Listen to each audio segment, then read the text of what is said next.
Hello folks, welcome to Tales from the World's Firesides. If you're an old hand, you know what's coming. If you're new, welcome. I'm Clive Gilson, the story guy, and I bring ancient legends and forgotten folk tales back to life.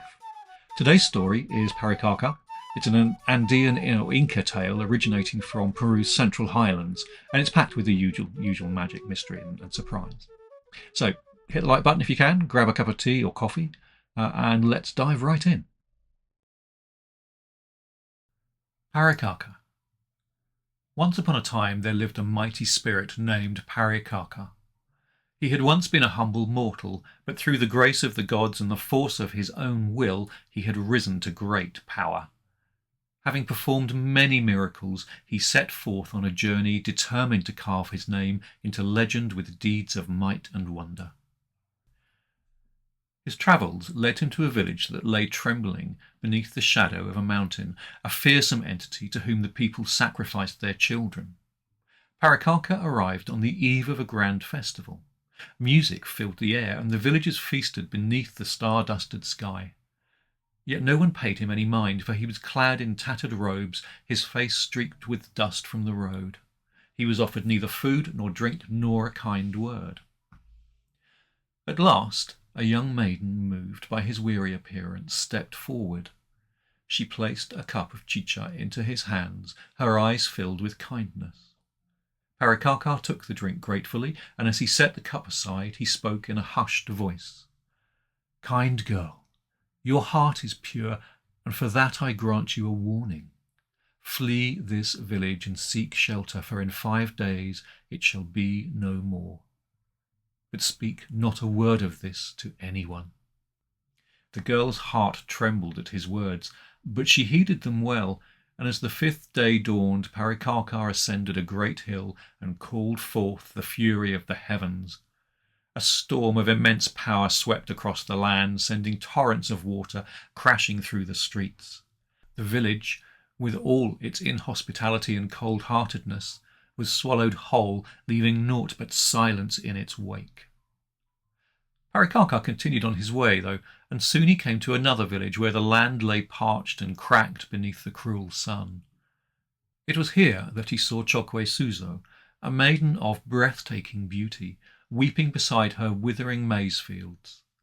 Her sorrow was like a shadow upon the earth. "Why do you weep, fair one?" he asked, his voice as gentle as the breeze before a storm. She lifted her tear-streaked face. "The crops are dying. There's no water to nourish them. If the drought continues, we shall all starve." Paricaca's heart stirred at the sight of her grief, and love took root within him. "I shall bring you water," he declared, "but only if you agree to love me in return." Suzo met his gaze with steady defiance. "Not for myself alone must you bring water, but for every farmer in this valley. Only then shall I consider your proposal." Paricaca nodded, for he admired her selflessness. He cast his gaze upon the land and saw a trickling rill, its waters held back by a dam. He knew that if the channel were widened, the water could flow freely and quench the thirsts of the fields. Summoning the creatures of the mountains, he called forth the birds to survey the land and find the best path for the canal. He beckoned the serpents and the lizards to burrow through the earth, and the beasts of the wild to clear the debris in their wake. Among them, the cunning fox appointed himself as the chief engineer, his keen eyes and wily mind directing the course of the waters.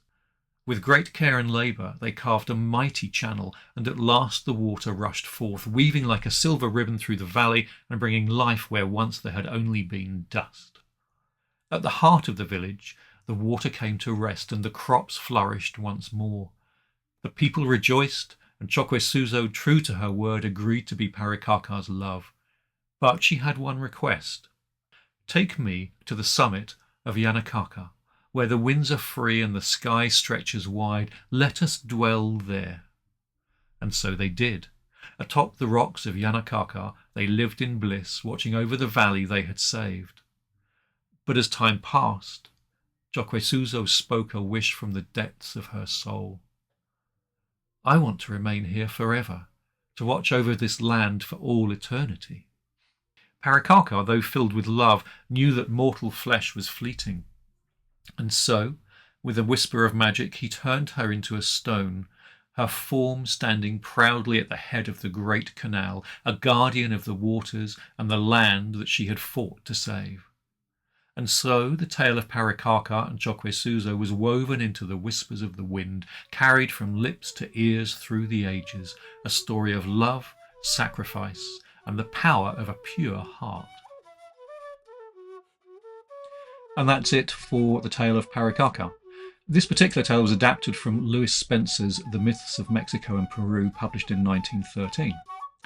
If you enjoyed it, please do hit the like button or subscribe and share it with friends who love these sorts of stories.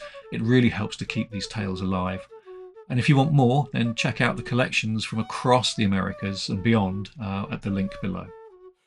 You can, of course, swing by clivegilson.com and say hi, as I'm always happy to connect. But until next time, stay curious, stay cozy, and keep those stories flowing. Catch you in the next one. Take care.